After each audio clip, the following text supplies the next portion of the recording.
Say, dirtbag. This is Kid Shriner, the voice of the Green Arrow, and you are listening to the DCAU Review, hosted by Cal and Liam, streaming at DCAUreview.com and on your favorite podcast app. Get charged up for action that'll shock your system. Tell me that's not cool. An unstoppable superhero and his crew embark on impossible missions and will bring mutated villains to justice. When Static's in the house, bad guys better step off. Pull the plug on crime with the adventures of Static Shock. Yeah! Hey everybody, welcome to episode 163 of the DCAU Review. I am one of your hosts, Cal, and with me, my good friend, good brother, and the gentleman that runs our Twitter account. That's right, it's Liam. Liam, welcome to yet another episode of the DCAU Review. That's right, and we are still smack dab in the middle of our Static Shock month here, and we are reviewing yet another episode this week. In fact, a pretty interesting one entitled Tantrum. That is correct.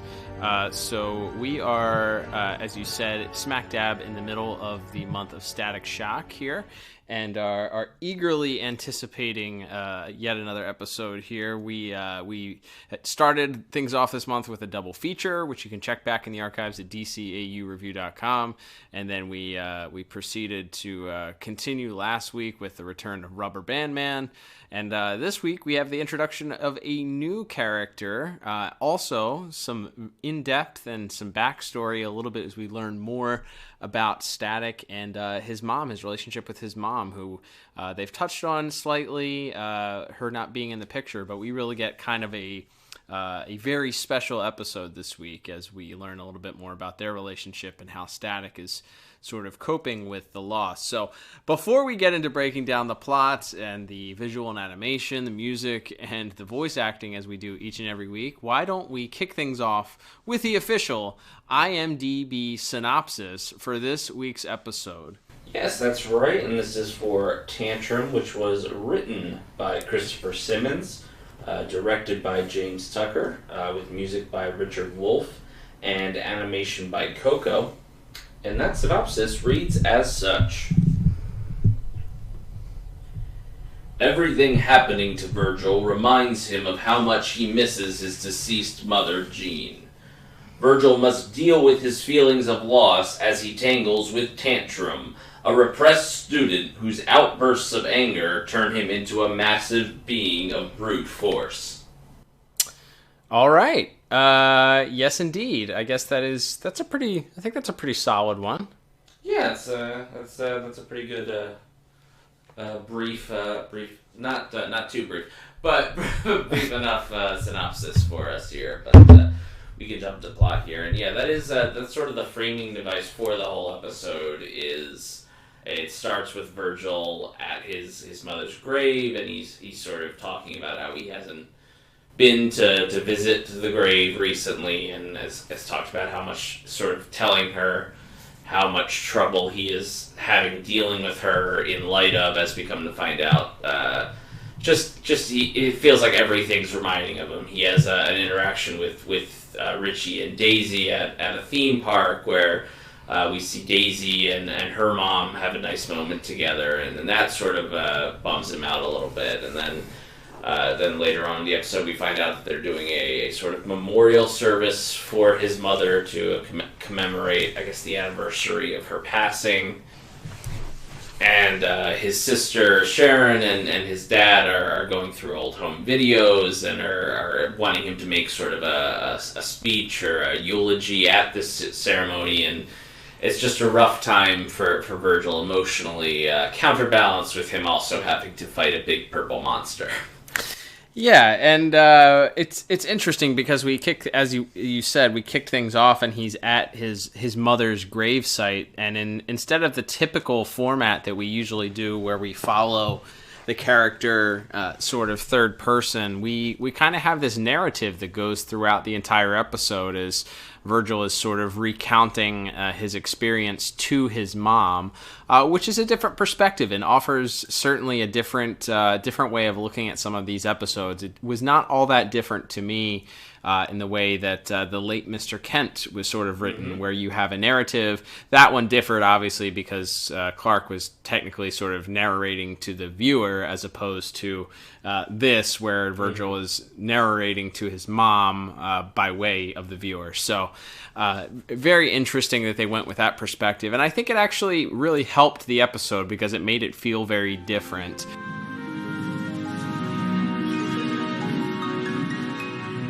I'm sorry I haven't been around much lately, but being static takes up a lot of time.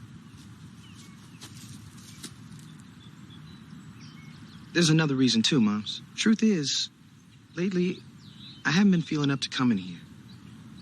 I'm betting you want to know why, right? Just getting comfortable, Moms. This might take a while. It all started a couple of weeks ago.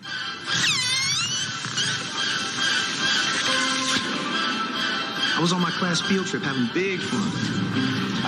And as you said, so as Virgil continues to get reminded of all of these things, there's sort of a B plot that involves this other student at Virgil's high school, and he is unfortunately it feels like an outdated stereotype at this point. He is an Asian American student with overbearing parents who kind of ride him incredibly difficultly hard and expect him to have perfect grades, even going so far as not being satisfied with a 99 out of 100 due to a imperfect punctuation on one of his reports. But before we get to that point, as you mentioned, Virgil and Richie head to an amusement park, and there is an interesting scene where Static gets to kind of save the day before he's yet again reminded of the fact that his mom is no longer with him, and that there's this runaway tram, and they're doing construction on an active tram line. I don't know, but the tram has people on board and runs away. Virgil has to change into his alter ego, and Static has to save the day by using his powers to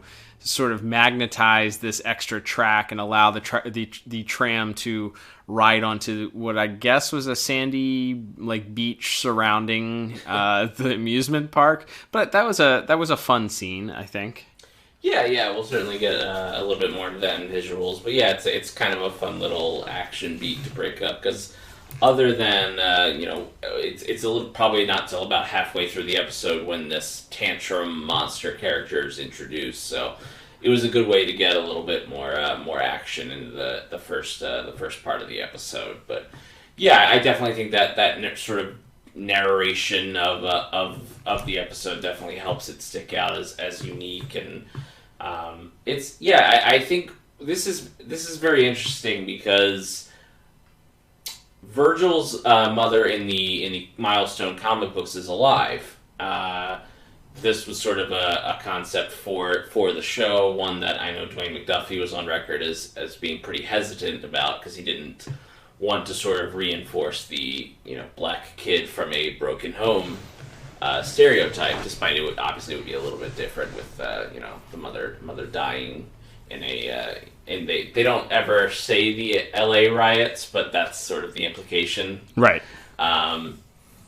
So the idea that they did decide to go in that direction, and then that they did that, he doesn't come across as brooding or like they're trying to make him just like every other DC Comics character who has a dead parent. It's a very deeply personal thing for Virgil to just see footage of his mother on these home videos, and it sort of all comes to the head a little bit later in the episode when he has a conversation with his father. And it is kind of an interesting idea, I think, at looking at grief. When you lose someone, it can be hard. His father talks about it was hard just to say her name. Mm-hmm. It's hard to really think about it, and it's very easy when you are grieving to sort of close yourself off from it. And we see Virgil lash out at his sister. We see him sort of lash out at Richie a little bit as well. Throughout the episode, he's sort of dealing with his own anger issues, I guess, to be the other side of the coin with our villain of the piece. But hey, son, how was the movie park? You seen one runaway tram, you seen them all. The videos, Pops? We're gonna go through them for that compilation tape we're making about your mother. What? It's for Mom's memorial service. I know he told you about it, Virgil. Oh, yeah. Aren't you gonna help us screen them? I'd like to, Pops, but I got a ton of homework. They gave you homework on field trip day? That's how it is. They give you one day of fun, then double the workload the next day. I better get to it. I thought it'd be psyched to do this. I can't believe she ever wore that tacky polka dot dress you bought her, Daddy. Yeah, that's love, all right. She looks pretty anyway. Yeah, she does. I wanted to help her, Moms, but it just hurt too much. That's so funny.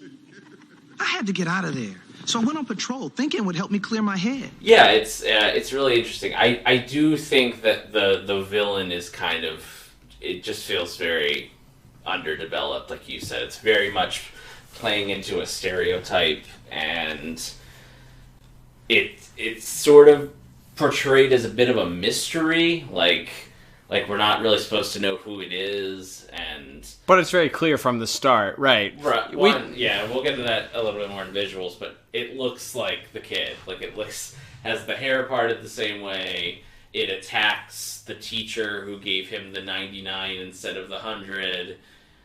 There's a brief scene where Richie and Virgil kind of go over to his house and try to confront him, which is when we get the ultra stern father who's Grilling. He's like grilling him. his son over all of this history quiz that he's apparently about to take, and yeah, it's a little uncomfortable. So we had talked about too before we went on the air. There's an interesting way that they could have done this with this character specifically, not speaking specifically of the overbearing Asian parents stereotype, but speaking specifically of the mystery of who the identity of this temper, tantrum, angry bang baby is. And that is, you either had to do one of two things. You either had to create a red herring, which we see so often, which is, oh, they're introducing a new character, it has to be this character. Oh, just kidding, it's this other new character that you thought may be the other. So create the red herring and create some sort of doubt. Or just from the start, tell us that this is the bang baby. Like, don't try and create this mystery when it's very obvious that this is the character that has the motivation to do so. This is the character that looks like this character. Oh, when he transforms into Tantrum, he has orange hair. Okay, great. His hair's still parted in the middle.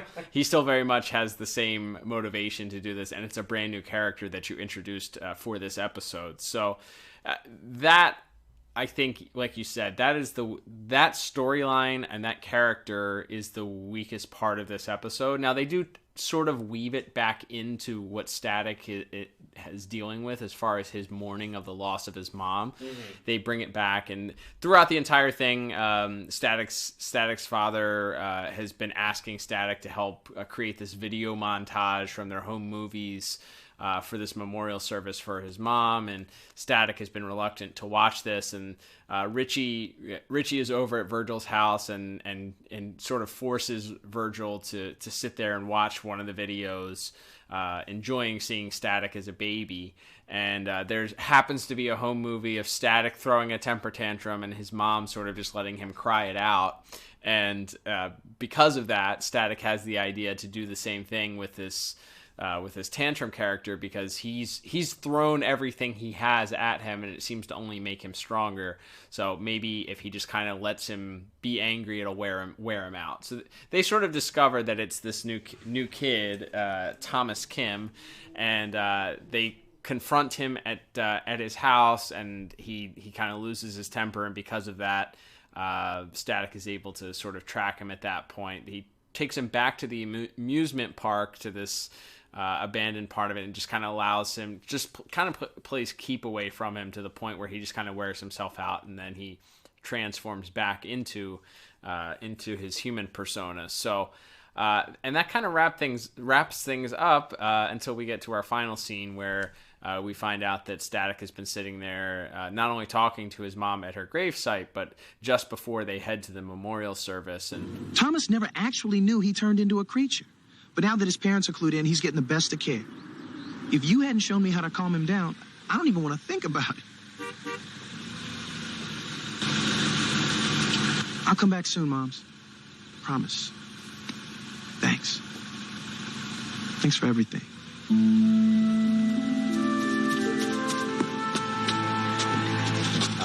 I don't know if we mentioned, but at the beginning, Liam, he had said that he hadn't been coming up to the grave site very often because it had been harder for him. So for him to sort of go through this and sort of continue to talk to his mom and kind of come to the point where he has this moment at the end where he's very thankful for the lessons that she taught him, and that it's, he's hoping that he's going to be back seeing her more in the future and visiting her gravesite in the future. And then they sort of cut to this memorial service where we have things wrapped up and Static decides to deliver the eulogy.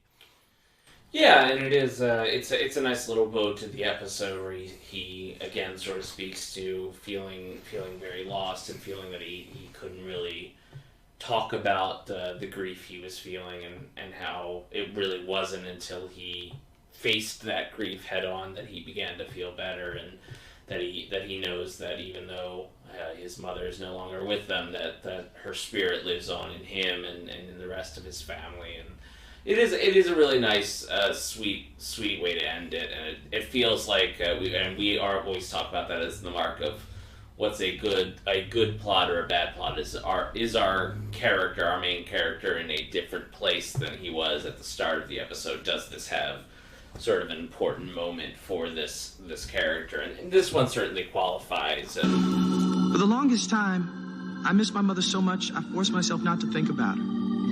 But now I know that was wrong. I've learned something just recently that's very important.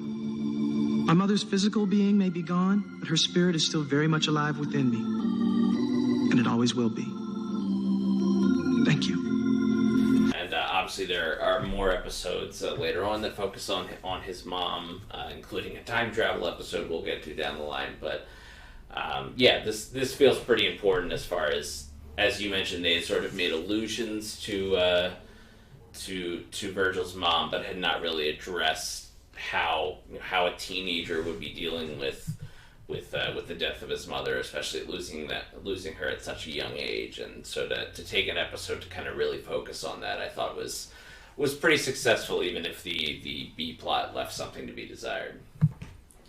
Yeah, I would say that at the end of the day, the plot that ended up being the main focus of the story was really strong, and I think that it's once we learn even more about, there's more episodes, as you mentioned, one very specific episode that's very touching, that talks, that deals with Static's relationship with his mom. It really humanized Virgil, and it really made him out to be, more human of a character. He was much less of a quip machine in this episode, and I'm sure we'll talk about that a little bit when we get into voice acting. But it's a strong episode from that perspective. I really didn't care for the stereotypical storyline as we talked about. It seems very outdated and very sort of not politically correct, and certainly not something that you would hopefully see in cartoons nowadays. But this was 20 years ago. Mm-hmm. I don't think I mentioned it, but this episode originally debuted on May the 12th, 2001. So we're talking about literally 20 years ago, a month ago. So Things were a little bit different then. That's not an excuse, certainly, for ignorance at that point. But looking at this thing in a vacuum, then and looking at the overall story, I ended up giving plot a 7 out of 10. Yeah, and I'm right there with you. I gave it the exact same score, a 7 out of 10. Nice. All right. Well, let's move on to our visual and animation category, Liam. I think I saw that this one was done by Coco Dong-Yang. Yeah, correct. Coco specifically. I think it's fine. There isn't a ton of action in it besides the we get a couple of brief fights with this Tantrum character, and then, as you mentioned, probably the most fun action of the episode from an animation standpoint is when Static has to save the train. I think that's a really fun sequence, and as you mentioned, like he tries to sort of just grab the train or slow it down with his powers, and the train's made out of some material that does not conduct electricity, so instead he kind of has to use his brain. We get a little bit of a science lesson. He explains how he's able to magnetize these tracks, because of course the tram, as a truck or as a train always is in a superhero cartoon, the tracks are under construction, and so he has, it's a race against time to stop this out of control train, and he's able to do it by sort of creating a few more tracks for the train to run on before it sort of finally comes to a stop, as you mentioned, in this kind of beach area. But yeah, those were probably the standout moments for me. Was really that whole train sequence is pretty darn fun.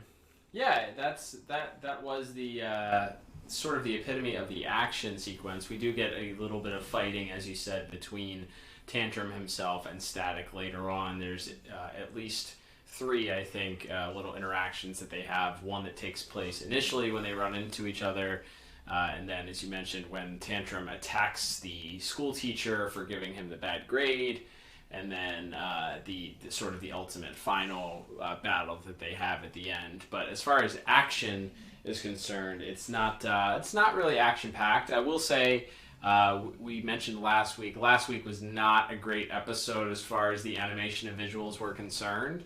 The animation team did not quite live up to our expectations, even for some of these early seasons of Static. But as far as this episode is concerned, I felt like everybody looked pretty much on model.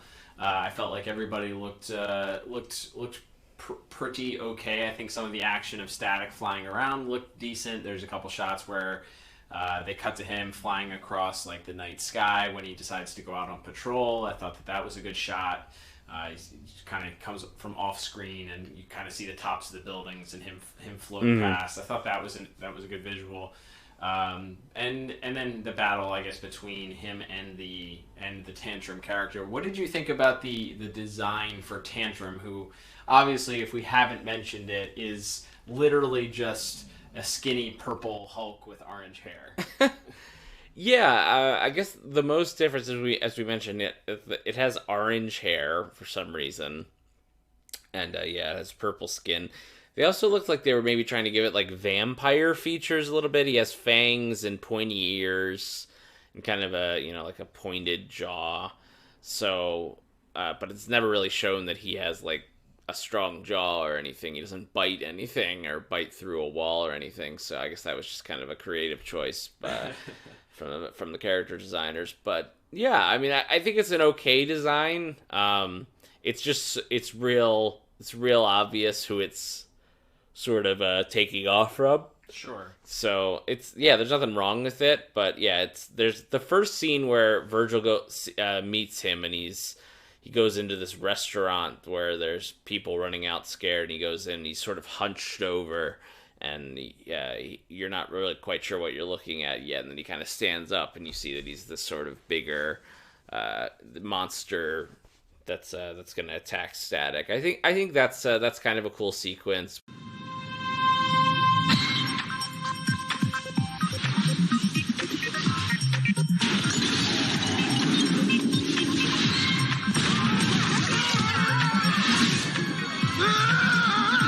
Man, who smacked this place down? What the? Sorry I asked. But yeah, it's tough. I didn't think that a lot of the action sequences were great, but I think it's not just Purple Hulk. They did try to tweak it a little bit, but I mean, that's what it is, you know? Right. Yeah, I think the fangs were interesting. It's an interesting homage. I did notice that a lot of Static's villains are just drawn to that purple hueish color. And it's interesting because Richie makes a comment in the middle of the episode about how Bang Babies have no fashion sense after Static comments that he has orange hair and purple skin with blue jeans, cut off blue jeans. But yeah, it's interesting that the color palette seems to be pretty similar for a lot of these characters. Purple is one of the bigger colors. And I'm not sure if this is a situation similar to like Batman the Animated Series where there was a limited color palette for a specific reason. Right. But it certainly feels like last week we had Onyx, who's purple. We had Rubber Band Man, who's purple. Very purple. This week we have Tantrum, who's purple. I can't think of any other of the villains off the top of my head right now that may be purple, but I'm sure that's not it. Like Ebon's got purple highlights. The good pull. Even Shiv has purple hair. Lots of purple going on in this.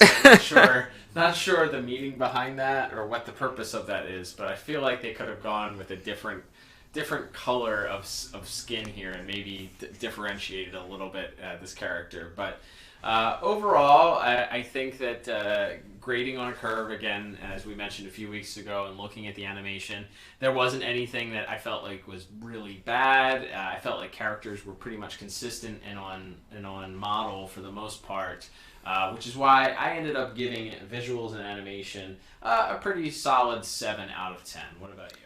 Yeah, and I just went a tick lower. I went 6 out of 10. Yeah, like I said, I think the train sequence really stands out, but the rest was fine. There wasn't anything particularly bad, but nothing that really stood out to me beyond that one sequence.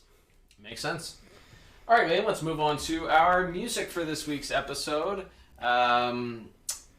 Really, there's one major musical scene that stood out to me, and that's because the entire end of the episode features this choir that sort of gives a round out to Virgil's eulogy for his mom, or I guess we keep calling it a eulogy. I feel like that's specific for a funeral, so maybe this is... I think they just call it a speech in the episode. Yeah, but... it's like a tribute almost to his mom, a tribute speech. So other than this choir that comes in and sings a song, and I have been highly critical of music in Static having lyrics to it. This time it made sense to me. It's not the backing track to a fight scene that has the lyrics. It's literally a choir singing a song that I think feels out of place for a DCAU show. However, recognizing that this isn't, at the time, was not a DCAU show. This is the final episode of that first season, so recognizing that it's still kind of staying on its own 2 feet and its own universe at this time. I kind of give it some slack for that. What did you think of specifically that scene and any other musical notes that you had? Yeah, there's some interesting moments in this one. I do think the choir at the end kind of just hammering home the lesson that Virgil learns is a nice sequence there. It's kind of paired with a nice visual as the choir starts to sing and Virgil goes down and has sort of a group hug with Sharon and his dad. I think that's a nice little bit there. I liked that there. My other musical notes are, yes, we have sort of the typical Static Shock action music, which is a guy going, hey, hey, hey, hey, at least in this season 1. A lot of that.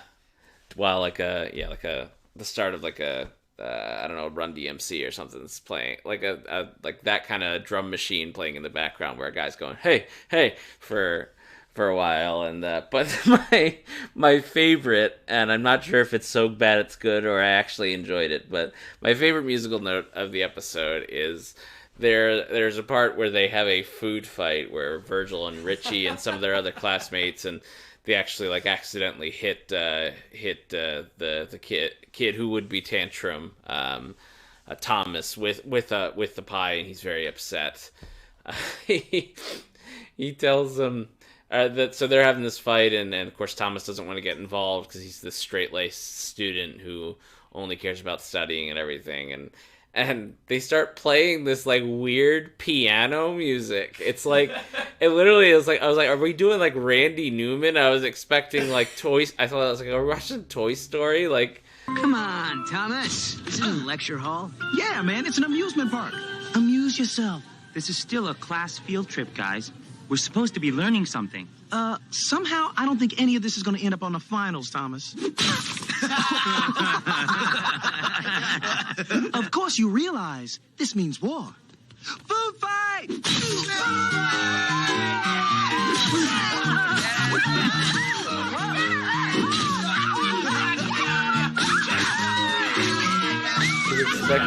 Yeah, I was waiting for that that weird voice of his to start singing a song, and I was throwing pies in yes a lunchroom.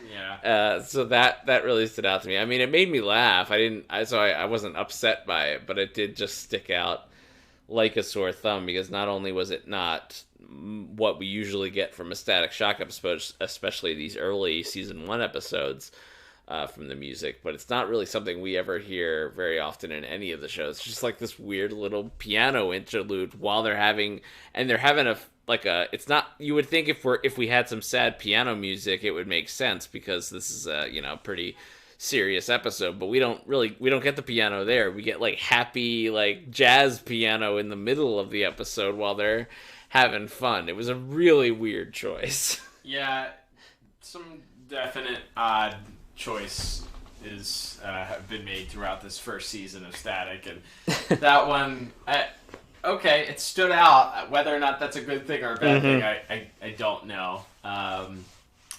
So music was fine. I actually, while the ending, I don't know if that, I guess that was an original piece that was written for this episode for the choir. It kind of fits into the gospel choir motif. How I got over, how I got over. My soul looks back and wonders how I got over, how I got over, how I got over. My soul looks back and wonders how I got over. It's interesting that they didn't just go with maybe like a no rights or a public domain like old time church hymn or something like that, instead of writing this like a Swing Low Sweet Chariot or something. Something that is in the public domain that would have that could have still fit this scene and maybe have been, I don't know, a little bit more heartwarming and recognizable. I guess it gets the job done. It wasn't offensive to me, and it's interesting. It punctuates the scene with Virgil going to his dad at the end and giving him a big hug, and so I guess it's fine. For all those reasons, I ended up giving music a solid 6 out of 10. What about you? Yeah, I went just a touch higher at 7 out of 10. So I guess the piano was a positive for me. I don't know, but no, I thought the music's pretty solid all the way around, even with some of the more bizarre choices that were made. Yeah, there we go. All right, Liam, let's move on to our voice cast. Not a huge cast this week. Some of our normal returning characters, of course. But I feel like we'll probably do a lot of talking about our main voice, at least our main star of the show for the majority of it. But let's discuss who else fills out our voice cast this week. Yeah, of course we have Crystal Scales as Daisy. We have Jason Marsden as Richie. We have of course Kevin Michael Richardson as Robert Hawkins and Michelle Morgan as Sharon. Playing our villain Thomas when he's not all hulked up is once again, we just talked about a couple weeks ago, John Cho, who folks would know from the more recent Star Trek movies, as well as Harold and Kumar. He's not Kumar in those. But yeah, it's kind of fun to see someone who has achieved quite a bit since then, to see them doing a sort of a bit part here. But he's okay. Like, he doesn't have much to do. Like, he's just kind of meant to play this sort of sheepish, uptight student that I guess is contrasted by this out of control monster that he turns into. But I mean, he's fine. I do think Jason Marsden, there's one scene we mentioned where Static and Richie are watching this home video, as they sort of get to the end of it and they watch his mom sort of take care of this tantrum that little baby Virgil is having. I thought Jason Marsden's really good in that scene. That he just talks about, it's like, oh, I understand now why you didn't want, or why you were having trouble. Like she was the best. Right. I thought that was a really nice scene. Yeah, very empathetic, and a lot of the time between these two characters, it's a lot of quipping. Mm-hmm. It's a lot of goofball, busting each other's chops and being witty, and we don't really get to see that softer side of their relationship that kind of is apparent, because obviously these are best friends. Mm-hmm. But this adds a little bit more depth, I think, and a little bit more perspective to just, okay, this isn't just a we're gonna bust on each other all the time, goof off type of relationship. There's some real like love between these guys. There's some real caring between these guys, and the fact that Richie is able to kind of sit there in that and say, even going from that moment where he was kind of busting Virgil's chops about being a baby and crying and all that stuff in this video of him being a literal baby that's crying, to kind of taking a step back and saying, man, like, your mom was the best. Like, she was really, really cool. That's such a great way to create more story for these two characters that are you don't have their full backstory of their friendship, and how you just know that they're best friends. That adds. Yeah, it's not a huge like long scene or anything, but it's a great little moment of building some depth into that relationship, and then of course I think our, as you said, we'll mostly be talking about Phil Lamarr as Virgil / Static, who not only has quite a bit to do when it comes to the action stuff, but of course also has, as you said, sort of carries the whole episode from a narrative perspective, because they chose to do this sort of style of story where he's telling his mom about this adventure, and so it's all sort of narrated by him. So you have he's doing the sort of the exposition in the narration, but then he also is doing his regular stuff with when he's hanging out with Richie and Daisy, and then he's obviously doing the Static stuff, and then has to do the scene where he's kind of being a little bit accusatory with Thomas when they go to his house. And then sort of all of it coming together at the end there when he gives the speech. I think the scene, there's another very good scene of him and his dad on the roof in this episode. Him and Kevin Michael Richardson, I think, bouncing off each other, and like we talked about in plot, and his dad talking about how he completely understands the grief that Virgil feels, because he himself has felt it and is still feeling it, and isn't trying to pressure him into doing it. He's not telling him he has to do it, but he tells him that he would really like him to do it, because it's about honoring his mother. Right. Yeah. No. It's really good. Phil Lamarr, we talk a lot about his performances, and a lot of time I feel like he was limited, especially early on in these episodes, because they are so off the wall, geared more towards a younger audience. And he doesn't have, it's not as much opportunity to have these more adult, serious storylines for this teenage kid, but for them to allow him to sort of use his immense talent to kind of express some of the, he kind of goes through a very vast array of different emotions here, from the sadness and the sort of the distancing that he's doing from his family as they're kind of trying to get this whole memorial service together, to the part where he's frustrated and angry at Richie for not really giving him the space, and him also trying to be a little bit elusive of his dad and not really kind of share with why he doesn't want to participate in this, to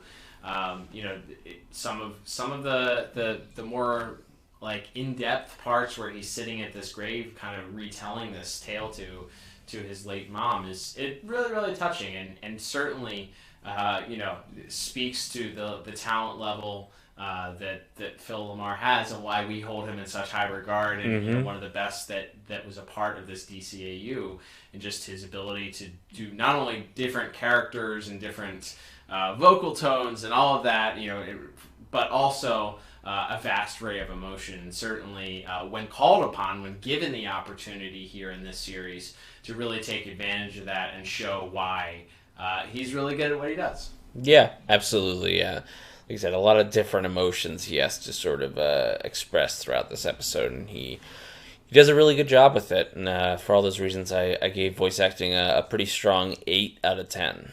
Very interesting. I gave it the exact same score, also providing an 8 out of 10.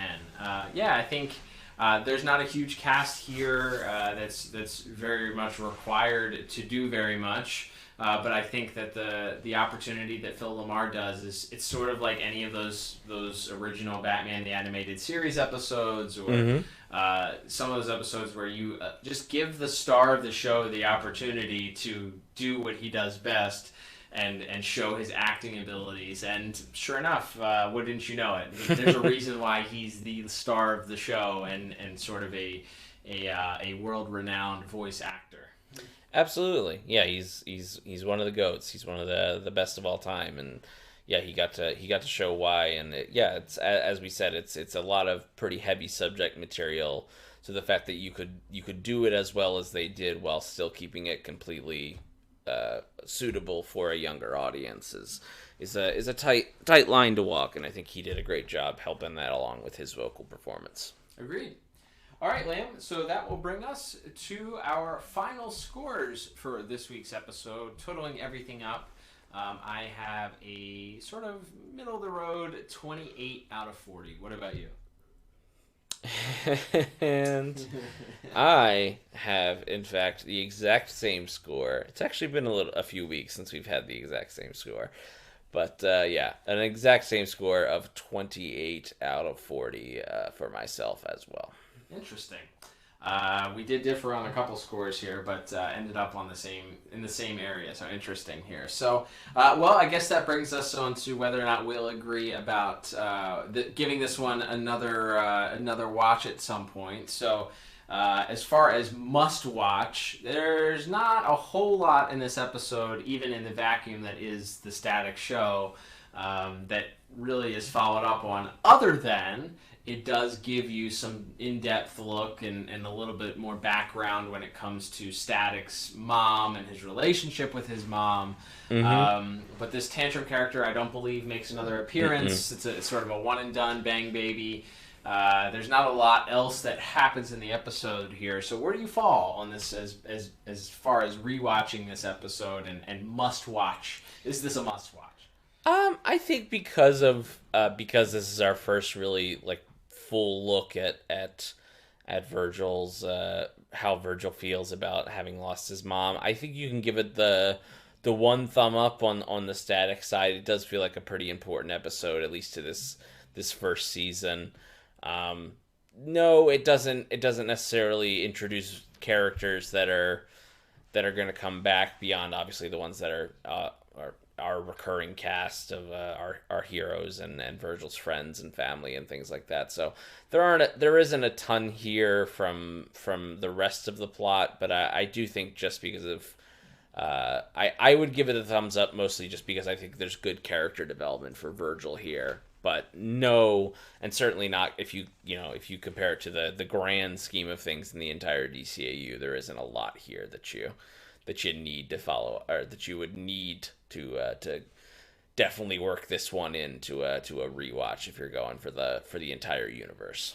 Yeah, I'd also say with the sort of behind the times semi-racist stereotype of the Asian character of Tom in this episode, or Thomas in this episode, that also leads me to I don't know if this is a must-watch. I don't know if this is one that you want to devote your time to. With that said, I think maybe with that disclaimer, going back to looking at this episode and saying, okay, knowing that this part of the episode is really kind of hot garbage and really not really something that you want to endorse or that you may watch sort of with your eyes rolled.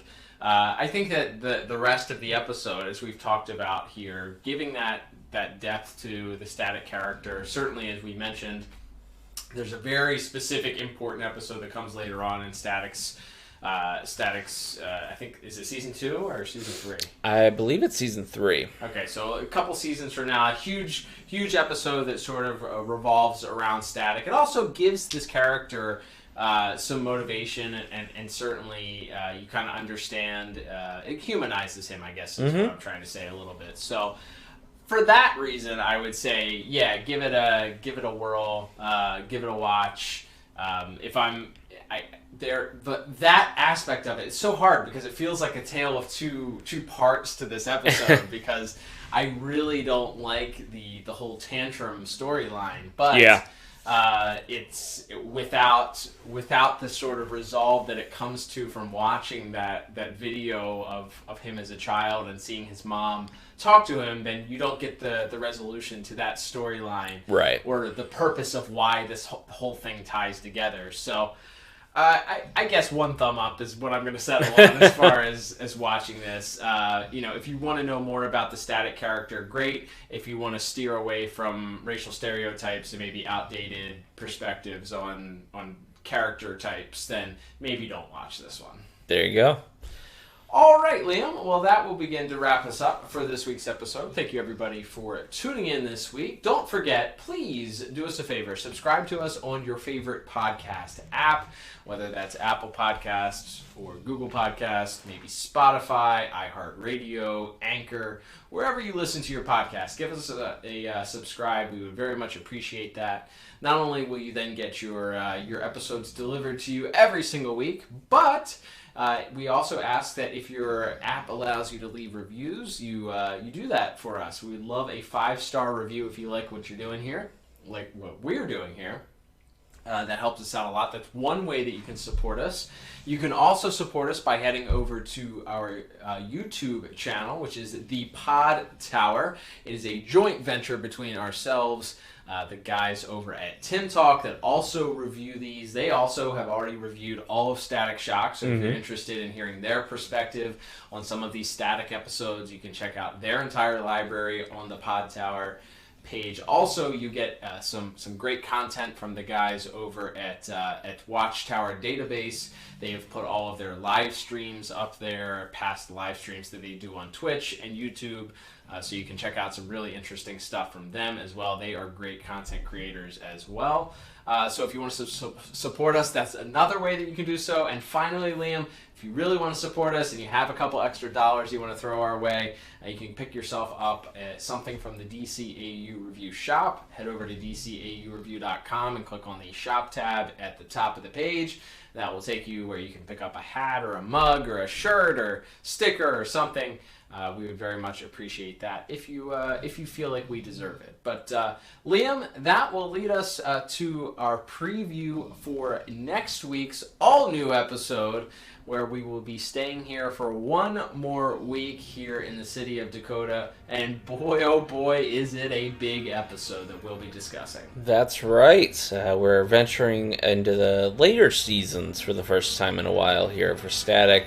And we will be seeing, not only is it a team up with a huge DC character in Superman, but it's also a direct sequel to an episode of Superman, the animated series, that we previously covered. And that will be what we will be reviewing next week as we cover the episode Toys in the Hood. Very exciting stuff. This has been one that people have asked us about for quite a while. Looking forward to heading back, seeing Static's first team up with the Man of Steel. Very exciting stuff. Absolutely. But until then, I am Cal. And I'm Liam. And we will talk to you on the very next episode of the DCAU Review. Adios.